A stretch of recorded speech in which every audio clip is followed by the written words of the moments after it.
Depuis son ouverture le 10 novembre 2025, le procès des Bongo Valentin a dévoilé un scandale financier aux proportions jamais vues dans l'histoire du pays. Au fil des audiences, les révélations ont dessiné l'ampleur d'un système parallèle.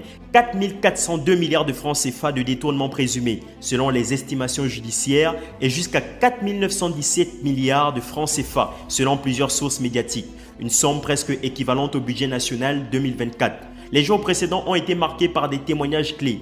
Kim Un a décrit un réseau financiarisé sophistiqué avec sociétés écrans, transferts vers Dubaï et Londres et des dépenses mensuelles atteignant 500 millions de francs CFA. Jordan Camuset, quant à lui, a reconnu avoir retiré entre 30 000 et 60 000 euros au trésor public pour les déplacements de Noureddine et a détaillé une cession de 110 hectares dans la zone d'Nkok, valorisée à plusieurs dizaines de milliards. Les 13 et 14 novembre, les auditions de Yann Goulou, Gisèle Mambo, Gabin Otan-Dumba et Seriak Mvouranjami ont tourné au révélateur d'un système opaque. Salaire artificiellement gonflé, flux financiers non justifiés, prélèvements en liquide. Et lorsqu'Ali Abdoul Saliou déclara « Je suis ici pour que le peuple gabonais sache toute la vérité », la salle comprit que ce procès venait de franchir un cap. Le lundi 17 novembre, la salle d'audience du tribunal de Libreville était de nouveau bondée jusque dans le hall.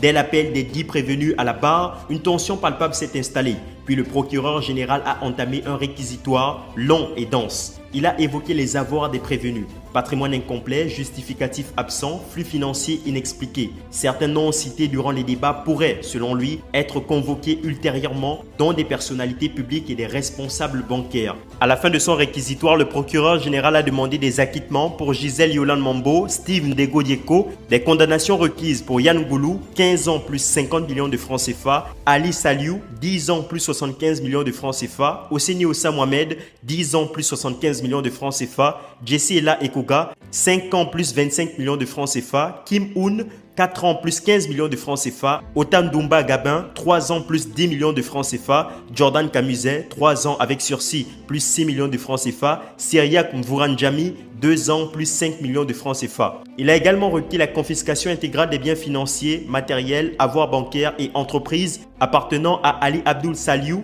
Osseni Ossa, Yann Goulou, Jesse Ella Ekoga. Dans l'opinion, les réactions sont partagées mais nombreuses. Qualifié d'historique, ce procès continue de captiver la capitale. Après les réquisitions du parquet, la défense doit désormais présenter ses plaidoiries et le pays tout entier attend avec une attention particulière la décision finale de la Cour.